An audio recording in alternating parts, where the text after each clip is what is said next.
민주주의에 대한 이해도가 아예 없는 사람이 국회의장이라는 것이 정말 개탄스럽다.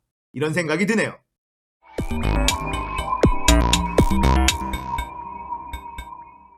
안녕하세요. 딱딱하고 재미없는 뉴스를 쉽고 재밌게 꼭꼭 씹어드리는 시사건건 홀스형입니다. 자, 이번에 다룰 이야기는 원조 엑스맨 박병석 국회의장 이야기입니다. 자, 박병석 국회의장이 신년 기자간담회를 했습니다. 이 기자간담회에서 나온 얘기가 너무 기가 막혀서 역시 이 양반 원조 엑스맨이구나. 박병석이라는 사람이 있었구나 라는 걸 다시 한번 깨닫게 만들어줬습니다. 그동안에도 협치하면서 개혁을 계속 뒤로 미루고 국민의 집한테 질질 끌려다니게 만든 장본인이 바로 이 박병석 국회의장이었잖아요. 신년 기자간담회에서도 박병석이라는 사람의 존재감을 여지없이 드러내주면서 우리에게 고구마 한 박스를 그냥 선사해줬습니다. 자, 어떤 얘기를 했는지 하나하나 제가 해석을 해드리도록 하겠습니다.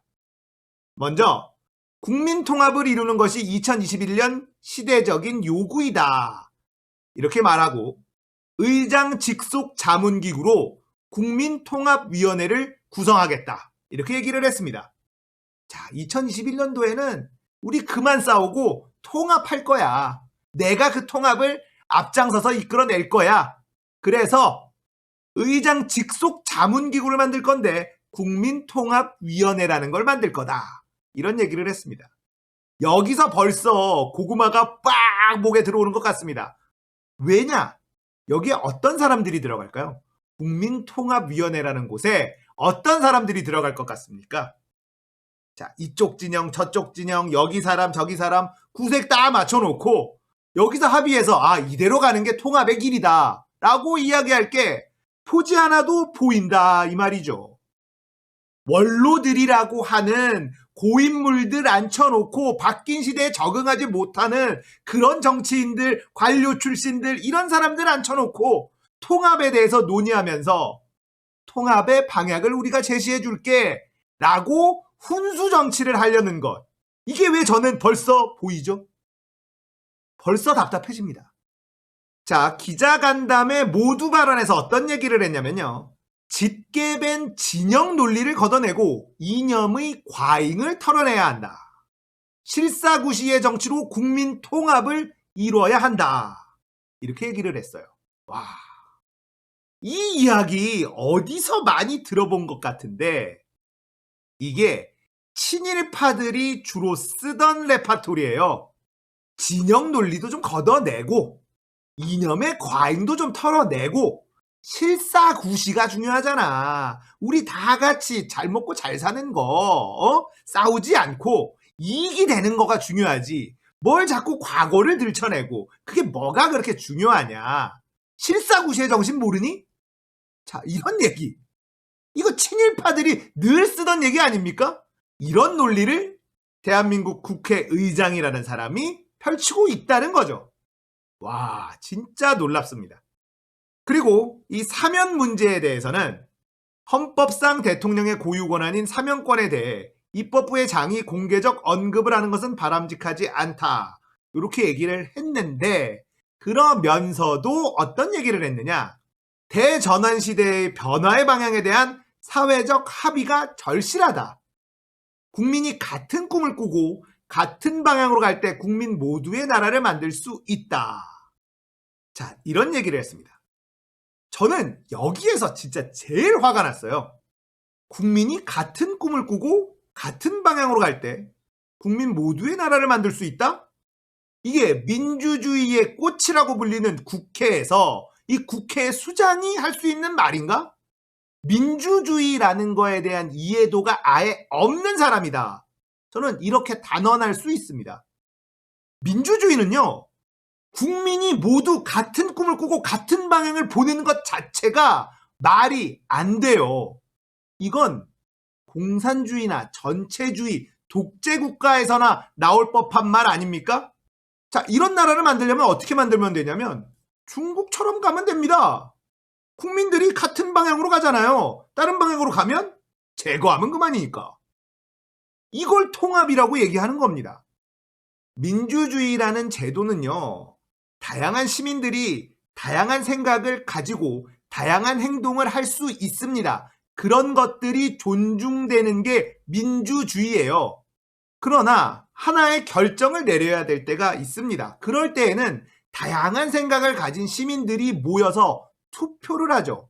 그리고는 다수결의 원칙으로 하나의 결정을 내리고 그것을 승복하는 것. 이게 민주주의입니다. 문재인 대통령이 100% 지지로 당선된 것이 아니에요. 이명박, 박근혜도 100% 지지로 당선된 게 아니에요. 이명박, 박근혜를 지지하지 않는 사람들도 있었습니다. 하지만 우리는 민주주의 안에서 이 투표라는 선거라는 제도를 통해 선출을 했고 그 결과에 승복하는 것이죠. 국민들이 같은 꿈을 꾸고 같은 방향으로 갈 때 국민 모두를 위한 나라를 만들 수 있다라는 이런 얘기를 하는 사람이 국회의장이라는 게 참 놀랍다. 이런 생각이 듭니다. 자, 이런 사람들이 있기 때문에 언론에서 어떤 말을 좋아하냐면 국론 분열. 문재인 정부가 국론 분열을 조장한다. 뭐 이런 얘기. 국론 분열이란 말 참 많이 쓰잖아요, 언론에서. 하지만 민주주의는 원래 시끄러운 제도예요. 그러니까 국론 분열이라는 말 자체가 성립이 안 되는 겁니다. 하나의 목소리만 나오면 그건 민주주의가 아니에요. 다양한 목소리가 나오는 게 민주주의입니다. 그런데도 국론 분열이다 뭐다 이러면서 지금의 정책에 반대하는 사람들의 목소리를 막 내세우죠. 분열을 조장하는 정부다. 통합을 못하는 정권이다. 뭐 이런 식으로 프레임을 씌우려고 만들어내는 거지. 민주주의는요, 원래 시끄러운 제도예요. 그것이 건강한 민주주의다라는 겁니다. 조용하잖아요? 그건 건강한 나라가 아니에요. 중국, 북한 보세요. 시끄럽습니까?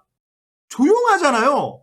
그렇게 통합이 좋고 시끄럽지 않은 게 좋으면요, 중국이나 북한으로 가시면 돼요. 거기는 다 통합이 돼 있고 국론 분열도 없고 조용합니다. 한 목소리를 내죠. 민주주의에 대한 이해도가 아예 없는 사람이 국회의장이라는 것이 정말 개탄스럽다. 이런 생각이 드네요.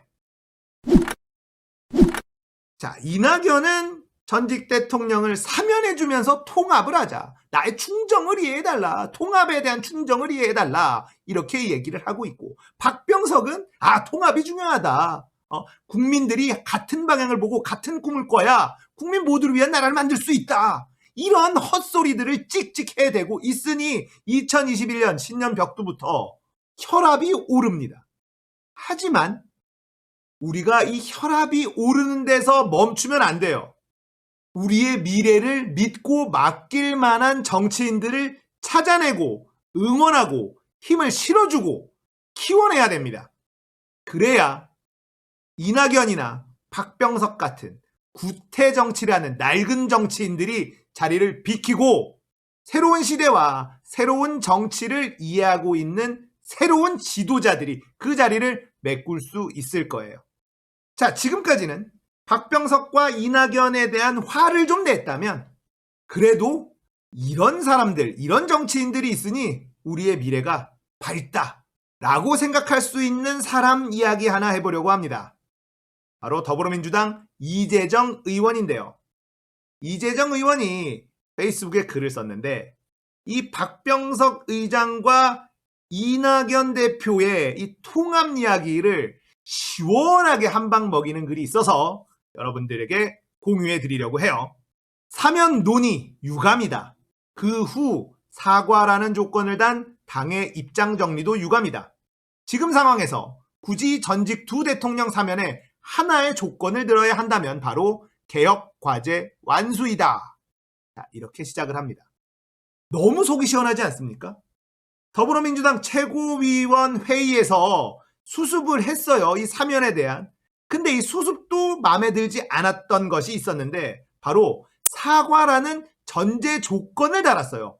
당사자들의 사과도 없는 사면은 안 된다. 사과가 있다면 사면에 대해서 생각해 보자라는 건데 이재정 의원은 이 당의 입장 정리에도 일침을 가합니다. 사과라는 조건이 중요한 게 아니라 하나의 조건을 들어야 한다면 바로 개혁과제 완수라는 거죠. 자, 계속해서 보겠습니다. 물론 책임 당사자들의 사과와 반성 당연히 있어야 한다. 그러나 MB와 박근혜 두 사람의 범죄는 단지 개인에 대한 범죄도 단순 개인의 범죄도 아닌 이상 사과가 유일한 전제 조건이 될 수 없다. 현재의 사면 논의에 구비되지 못한 최우선 조건이 있다면 그것은 개혁이다. 그 책임은 야당에 앞서 바로 우리 당에 있다. 국회에 있다. 촛불의 개혁 요구와 과제를 절반도 해내지 못하고 있는 것이 문제다. 사면이 사회 통합이라는 의미를 갖기 위해서도 마찬가지다. 당초 사태가 초래된 구조적 문제를 직시하고 개혁해내서 제도적으로 완성해 나가는 절차를 사회와 함께 하는 것 자체가 통합의 시작이다. 필요하다면 치열하게 논쟁하고 사회적 공론회장을 지속하면서 끊임없이 개혁 드라이브를 지속해야 한다. 그것이 사회 통합의 길이다. 치열한 노력 가운데 불편한 상황과도 대면하면서 때로는 생채기도 감수하는 것이 개혁의 길이고 바로 통합의 길이다. 단순히 사면이라는 행위만으로 이루어지는 통합은 없다. 사면은 개혁을 위한 사회의 노력이 최소한의 결실을 맺게 될 때 그때 비로소 의미 있는 정치적 결단이 될 수 있다. 이재정 의원의 이 글에 모든 게 담겨 있습니다. 이재정 의원은 민주주의가 어떤 것인지도 정확하게 알고 있고 통합을 어떻게 해야 되는지도 정확하게 알고 있네요. 제가 앞에서 말씀드린 민주주의는 시끄러운 것이다. 그것이 민주주의이다. 전체주의나 공산주의는 시끄럽지 않다. 이렇게 말씀을 드렸잖아요. 이재정 의원이 이렇게 얘기하잖아요. 치열한 노력 가운데 불편한 상황과도 대면하면서 때로는 생채기도 감수하는 것이 개혁의 길이고 바로 통합의 길이다. 민주주의는요, 이렇게 하는 거예요. 이게 민주주의라는 겁니다. 자, 오늘은 원조 엑스맨 박병석 의장 이야기 해봤습니다. 하지만 우리에겐 이재정 의원 같은 생각이 올바르고 우리의 미래를 맡길 만한 정치인도 있다라는 것도 또 함께 얘기해봤어요. 답답하고 화나더라도 힘내야 됩니다. 포기하면 안 됩니다. 우리는 해낼 수 있습니다. 자, 오늘 이야기 여기까지예요. 공감되셨다면 구독, 좋아요, 알림 설정 부탁드릴게요. 감사합니다.